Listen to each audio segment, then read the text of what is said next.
만일 땅에 있는 우리의 장막집이 무너지면 하나님께서 지으신 집 곧 손으로 지은 것이 아니요 하늘에 있는 영원한 집이 우리에게 있는 줄 아느니라.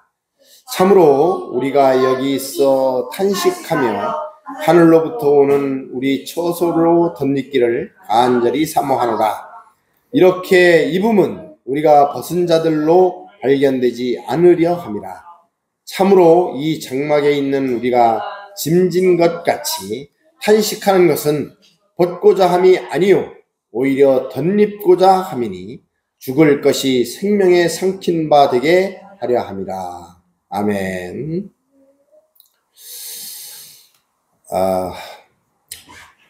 본문의 말씀은 현세의 삶과 내세의 삶을 비교 대조하는 그러한 내용입니다. 본문에서 1절의 말씀을 보면 땅에 있는 우리의 장막집이 이렇게 되어 있습니다. 장막집이라는 것은 무엇을 말하느냐? 우리의 육신, 우리의 몸을 말합니다. 우리의 몸. 그리고 무너지면 이렇게 되어 있는데, 무너진다는 것은 무엇인가? 그것은 육신의 죽음을 말합니다.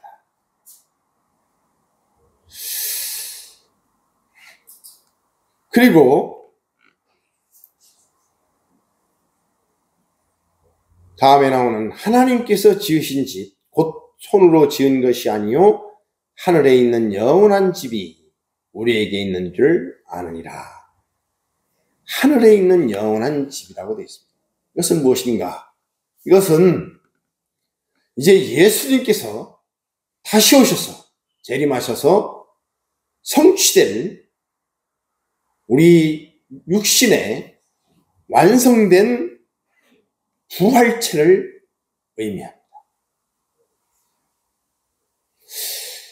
그런데 여기서 만일 땅에 있는 우리의 장막집이 무너지면 이렇게 되어 있습니다. 그럼 여기서 만일 땅에 있는 우리의 장막집이 무너지면 무슨 뜻일까요? 만일 우리 육신이 죽으면 그럼 죽지 않을 수도 있다는 얘기인가요? 그렇지는 않습니다. 여기서 만일이라는 것은 이때 당시에 초대교회 시기에는 예수님의 재림이 임박한 것으로 생각했습니다. 그러니까 금방 하늘로 가신 예수님께서 오실 것이다, 다시 오실 것이다 라는 그런 분위기가 있었습니다. 그래서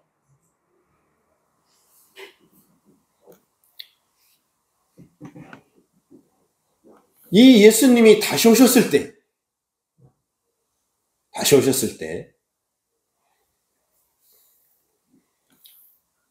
살아있는 자들도 있을 것입니다. 그리고 예수님이 다시 오셨을 때에 예수를 믿다가 그 전에 죽은 사람도 있었을 것입니다. 그렇다면은 예수님이 다시 오셨을 때 살아있는 자와 예수를 믿다가 그 전에 죽은 자, 그들에게는 어떤 차이가 있는 것인가? 라는 것입니다. 고린도전서 15장 35절 말씀.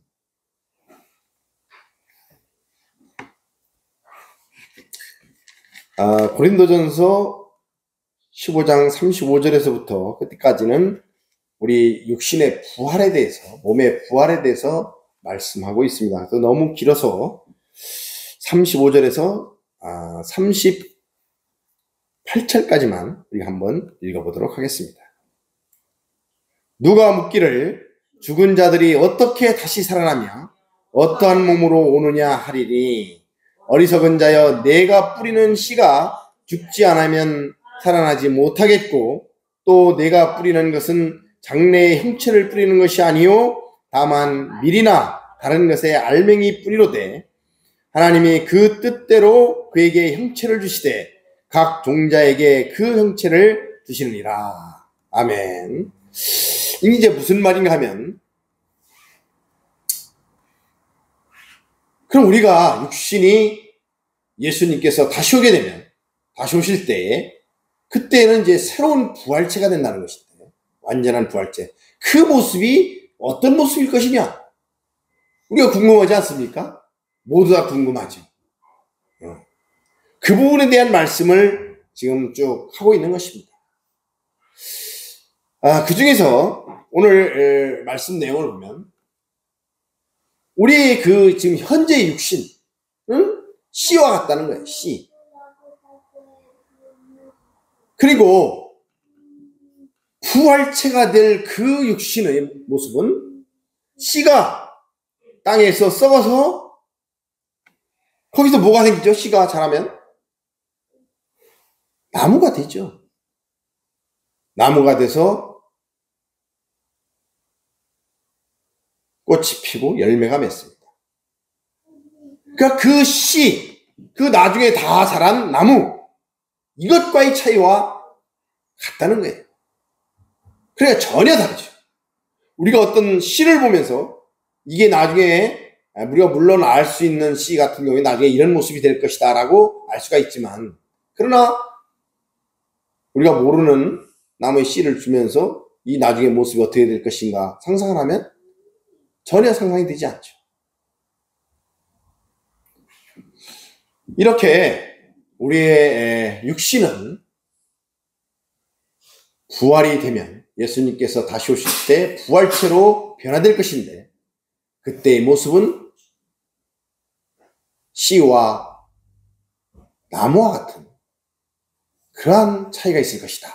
이렇게 성경에서 말씀하고 있는 것입니다. 그럼 여기서 우리가 한번 또 물어볼 수가 있죠. 질문할 수가 있어요.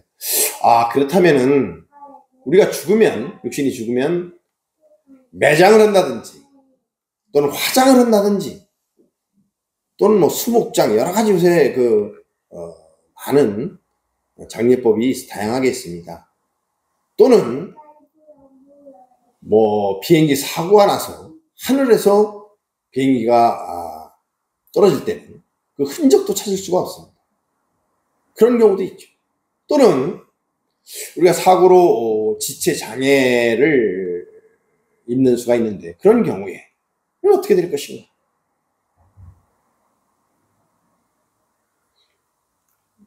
궁금할 수가 있습니다.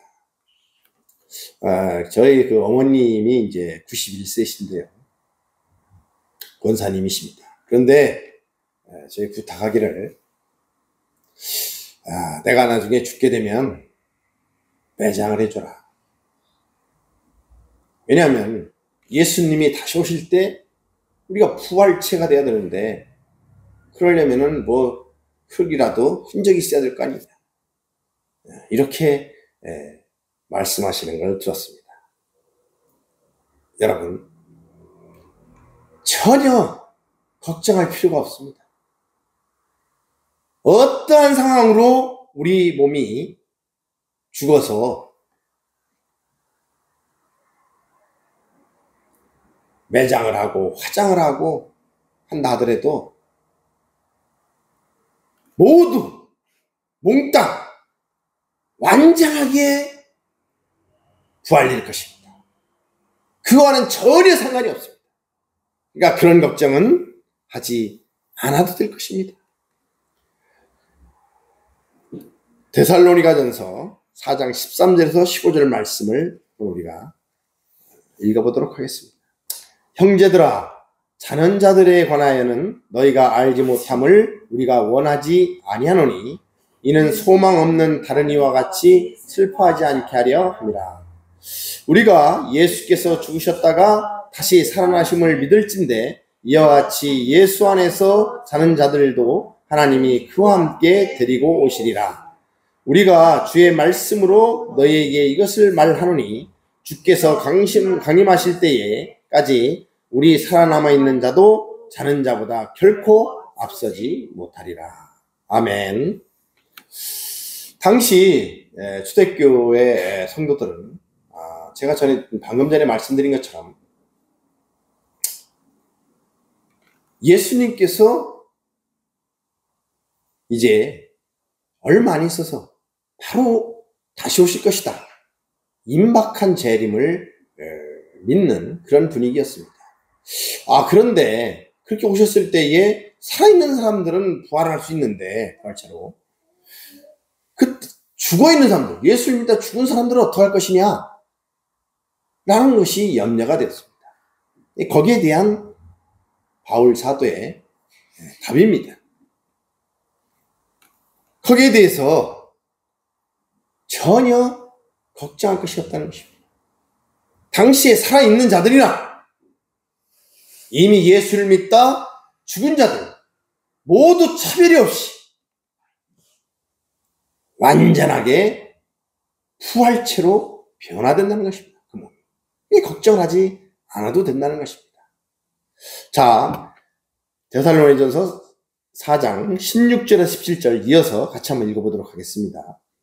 주께서 호령과 천사장의 소리와 하나님의 나팔 소리로 친히 하늘로부터 강림하리니 그리스도 안에서 죽은 자들이 먼저 일어나고 그 후에 우리 살아남은 자들도 그들과 함께 구름 속으로 끌어올려 공중에서 주를 함께 영접하게 하시리니 그리하여 우리가 항상 주와 함께 있으리라. 아멘. 이 말씀은 우리가 흔히 잘 아는 휴거, 이렇게 잘 아는 말씀입니다. 휴거라는 얘기 우리가 많이 들어보셨죠. 근데 이게 휴거를 잘못 이해하는 경향이 있습니다. 많은 사람들이. 그래서 휴거를 특정한 사람들만의 또한 특정한 사건, 예를 들면 대환란을 면하는, 그리고 신비로운 어떤 체험 정도로 이해하는 경향이 있습니다. 그러나 이 내용은 살아남아 있는 자들, 죽은 자들과 똑같이, 이미 죽은 자들과 똑같이 살아남아 있는 자들도 예수님이 다시 오셔서 재림하셨을 때에 영광스러운 몸으로 변화된 부활체가 된다는, 그것이 말씀의 핵심인 것입니다.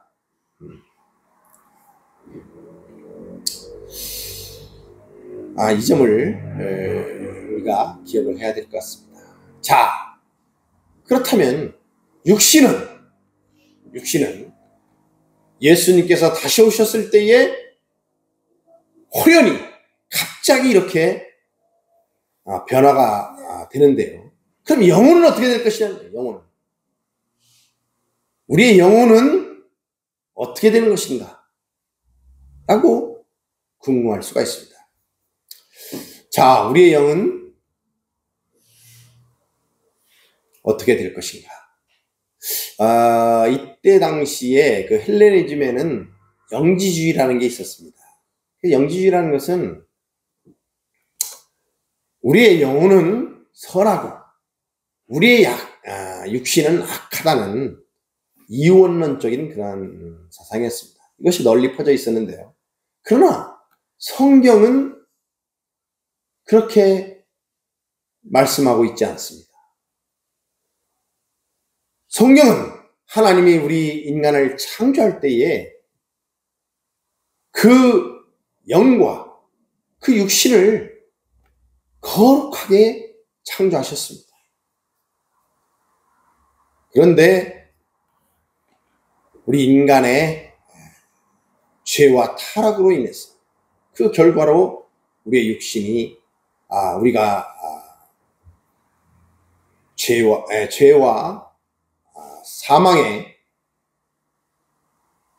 죄의 결과로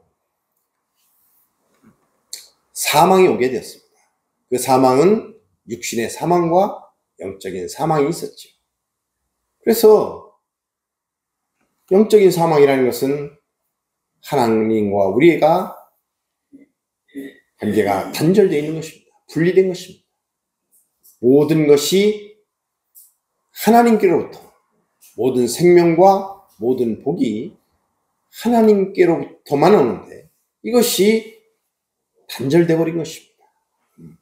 그래서 이것을 영이 죽어 있다고 이렇게 얘기하는 것입니다. 그런데요, 우리가 이제 신약에 와서 예수 그리스도를 믿음으로 말미암아 구원을 받으면 그 구원의 결과로 우리는 다시 살게 되는 것입니다. 중생하는 것이죠. 거듭나는 것이죠. 그것이 무엇이냐? 결국 영이 다시 살아나는 것입니다. 이것은 출생과도 같습니다. 출생. 우리 신분이 죄인에서 의인으로 바뀐 것입니다. 구원의 시작이죠. 그러나 한 번 구원은 영원한 구원인 것입니다. 우리는 이제 구원받은 자로서 출생한 자입니다. 그런데 여기서 끝나는 것이 아니죠, 구원은. 출생했으면 어떻게 해야 되겠습니까? 자라나야 되는 것입니다. 성장해야 되겠죠. 그래서 우리는 이 땅에서 살아있는 동안, 살아가는 동안 자라가야 되는 것입니다. 어떻게 자라나야 될까요? 그것은 바로 당초에 하나님께서 첫 창조를 하셨을 때에 하나님의 형상대로 우리를 창조했습니다. 그 하나님의 형상, 하나님의 성품, 하나님의 인격, 이것을 닮은 자로, 우리는 거룩한 자로, 의로운 자로, 하나님의 성품을 소유한 자로, 그렇게 우리가 자라가야 되는 것입니다. 이것을 성화라고 합니다. 이런 과정이 우리 살아있는 동안에 필요한 것입니다. 그리고 이제 마침내 예수님께서 다시 오시게 되면 그때는 몸도 완전한 부활체로 변화하는 것처럼 우리의 영도 완성되게 되는 것입니다. 이것을 구원의 완성이라고 얘기하는 것입니다. 그래서 우리는 이제 우리의 영과 우리의 육신이 모두 완성된 부활체를 소유하게 되는 것입니다. 할렐루야! 그러면 그 예수님이 다시 오기 전까지 이 땅에서의 삶, 그것을 우리는 흔히 신앙생활이라고 하는데, 구원받은 우리가 가야 하는 그 인생의 여정, 신앙의 여정은 바로 무엇이냐? 그것은 바로 구원의 과정인 것입니다. 하나님의 형상을 닮아가는, 다른 말로 한다면 예수님의 형상을 닮아가는, 또 다른 말로 한다면 하나님의 자녀다운 그런 모습으로 세워져 가는, 그리스도인다운 그리스도인으로 변화되어 가는 그 과정이 바로 이 땅에서의 신앙생활의 궁극적인 목표가 되는 것입니다. 하나님께서는 이 재창조, 우리가 이렇게 다시 구원을 받아서 변화되는 것을 재창조라고 말씀하는데요. 재창조를 하시면서 첫 창조를 버리지를 않으셨습니다. 무슨 얘기냐면, 자, 아담과 하와가 죄를 범해서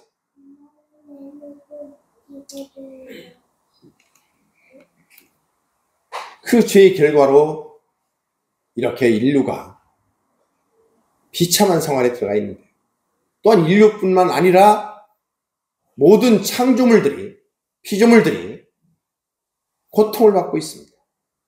인간의 죄의 결과로. 그러나 하나님께서는 그 아담과 하와를 없애고 새로 만든 것이 아닙니다. 그것을 그대로 두고 거기서 다시 재창조를 해가고 계시는 것입니다.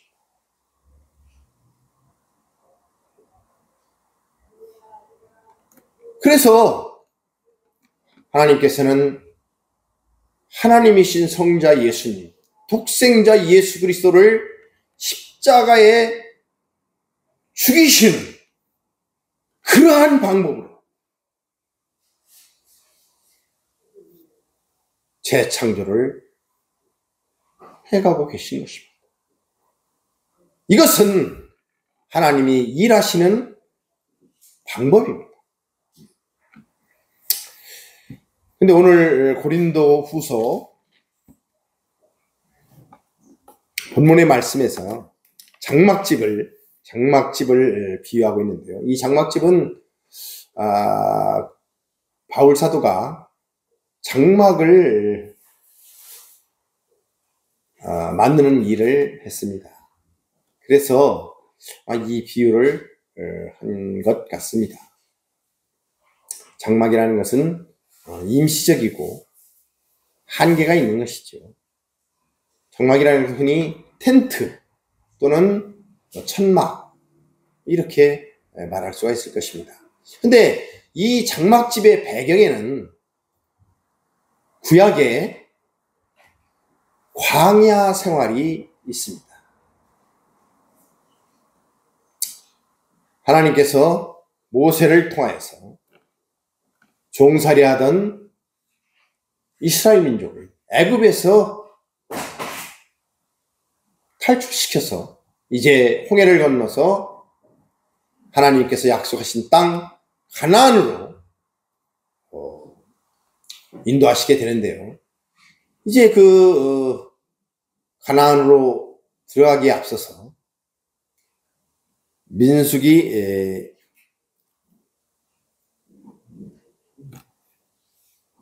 14장에 보면 14장 그 26절부터 말씀해 보면은 이제 그 12정탐꾼을 가나안에 보내게 됩니다. 그리고 이제 12이 정탐꾼이 가나안에 정탐을 하고 와서 보고를 하죠. 백성들 앞에서. 그 중에서 여호수아와 갈렙은 하나님이 주신 땅이니까 믿음으로 가면 우리가 그것을 정복할 수 있다. 이렇게 얘기를 합니다만은 나머지 10명의 정탐꾼들은 그곳에 갔더니 그곳에는 안악자손과 같은 거인들이 있어서 그들에 비하면 우리는 메뚜기같이 부자랄 것이 없다. 우리는 절대 그것을 점령할 수 없다. 그들의 밥이 될 것이다. 이렇게 부정적인 보고를 하게 됩니다. 이 보고를 들은 백성들이 원망하고 불평하죠. 이 불순종을 하나님께서 방치하지 않으시고 40년 동안 가나안에 들어갈 수 없다고 합니다. 그리고 광야 생활을 하게 됩니다. 이 40년 동안의 이 광야 생활이 이스라엘 민족에게는 부정적인 측면과 긍정적인 측면이 있습니다. 부정적인 측면이라고 한다면 금방 들어갈 수 있는 가나안을 40년 동안 늦춰지는, 지체하는 그러한 부정적인 그러한 측면이 있습니다. 그러나 또한 긍정적인 측면도 있습니다. 그것이 무엇이냐면, 자, 신명기 8장 2절에서 3절 말씀 한번 우리가 읽어보도록 하겠습니다. 같이 읽어보도록 하겠습니다. 내 하나님 여호와께서 이 40년 동안에 내게 광야길을 걷게 하신 것을 기억하라. 이는 너를 낮추시며 너를 시험하사 내 마음이 어떠한지 그 명령을 지키는지 지키지 않는지 알려 하심이라. 너를 낮추시며 너를 줄이게 하시며 또 너로 알지 못하며 내 조상들도 알지 못하던 만나를 내게 먹이신 것은 사람이 떡으로만 사는 것이 아니요 여호와 입에서 나오는 모든 말씀으로 사는 줄을 내가 알게 하려 하십니다. 바로 이것입니다. 우리가 떡으로만 사는 것이 아니라 육신의 문제로만 사는 것이 아니라 바로 하나님의 입에서 나오는 하나님의 말씀으로 우리가 살아야 된다는 이것을 배우는 과정이 바로 광야 생활이었던 것입니다.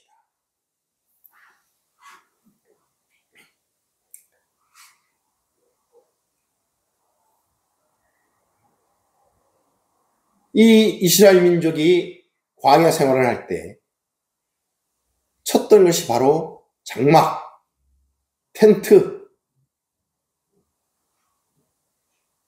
천막입니다.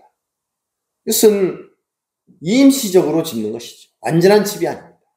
그들이 완전한 집을 지을 곳은 가나안입니다. 그래서 그들은 하나님이 인도하는 대로 멈추라는 곳에 텐트를 치게 됩니다. 그리고 떠나라고 하면 또 떠나게 되죠. 이렇게 텐트는, 장막은 임시적인 것입니다. 임시적인 것입니다. 목적지를 가기 위해, 가나안을 가기 위해 임시적으로 사용하는 것입니다. 지금 하나님께서 이 장막 생활을 통하여서 너희들이 떡으로만 사는 것이 아니라 하나님이 주시는 하나님의 말씀으로 산다는 것을 배우게 하기 위해서 그 과정으로 이 텐트를 치고 광야에서 생활하였던 것입니다. 신약에서 바울 사도는 지금 고린도 교회와 데살로니가 교회를 향해서 가르치고 있습니다. 무엇을 가르치느냐? 너희들은 내가 가르치는 그 진리, 복음의 그 진리를 따르지 않고 등을 돌리고 거짓 교사들이 말하는 그 거짓에 눈을 돌리고 있다. 너희들은 왜 그러느냐? 라는 강한 책망을 하고 있는 것입니다. 너희들은 왜 너희들이 가야 할 그 목적지, 최종 목적지, 그 구원의 완성의 자리, 그것을 바라보지 않고 이 세상, 이 땅의 문제에 몰입되어 있느냐는 것입니다. 너희들은 왜 텐트를 자랑하고 텐트에 갖은 장식을 붙여놓고 그 장식을 자랑하고 있느냐는 것입니다. 그럼 텐트에 붙여놓은 장식이 무엇일까요? 그것은 바로 물질, 명예, 권력, 건강, 이런 것들입니다. 이런 것들은 이 땅에서 우리가 광야 생활을 할 때 필요한 것이지, 우리가 가야 할 최종 목적지에 가서는 아무것도 필요한 것들이 거기에는 없습니다. 우리가 물질을 가지고 천국에 가는 것이 아닙니다. 우리가 명예를 가지고 하나님 나라에 가는 것이 아니라는 것이죠. 그럼에도 불구하고 우리는 텐트를 자랑하고 내 텐트가 얼마나 좋은 텐트인지를 자랑하고 내 텐트에 붙여놓은 그 장식들이 얼마나 좋은 것인지 이것을 자랑하고 있는 것입니다.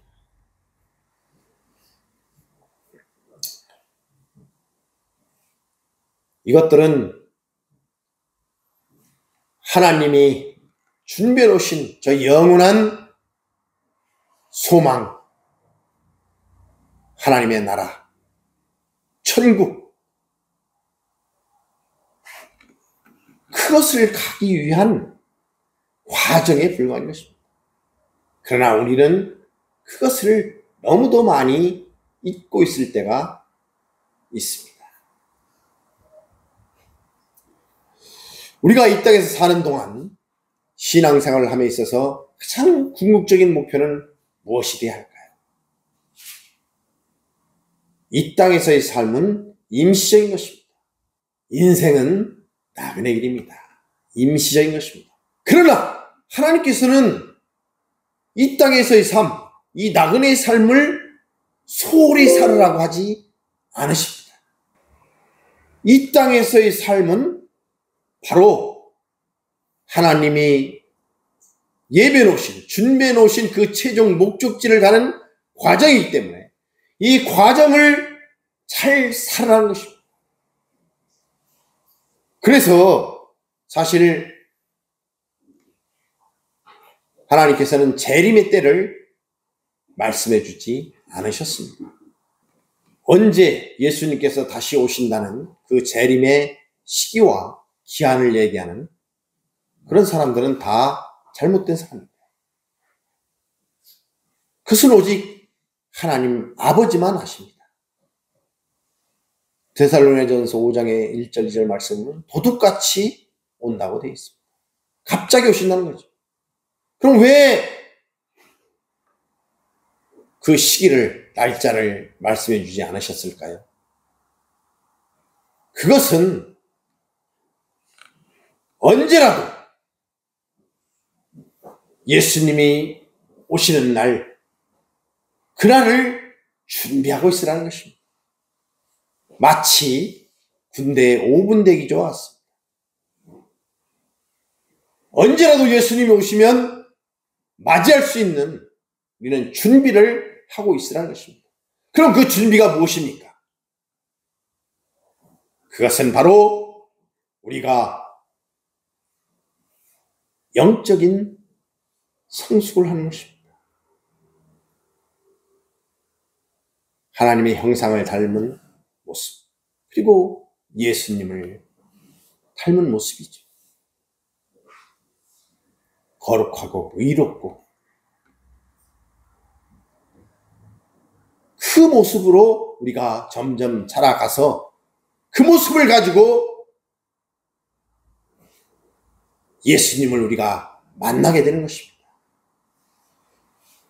그래서 예수님이 다시 오셨을 때 우리는 우리의 몸과 우리 영혼이 완전한 부활체가 되어서 하나님이 이루어주신 그 새하늘 새 땅 천국에서 주님과 함께 영원한 생명을 누리게 되는 것입니다. 할렐루야! 세상 사람들은 여기가 전부인 줄 압니다. 그래서 그들은 텐트를 자랑하고 텐트에 붙어있는 장식을 자랑합니다. 그러나 우리는 우리가 가야 할 목적지, 최종 목적지를 아는 사람들입니다. 이 땅에서의 삶은 그것을 가기 위한 과정에 불과한 것입니다. 그렇기 때문에 우리는 이 땅에 사는 삶을 살아가는 그 하루하루를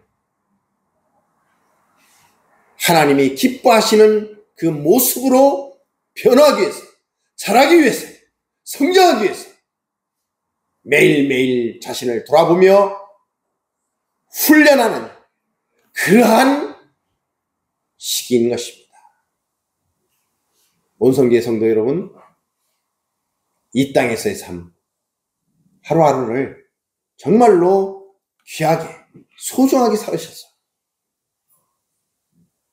예수님이 다시 오셨을 때에 정말로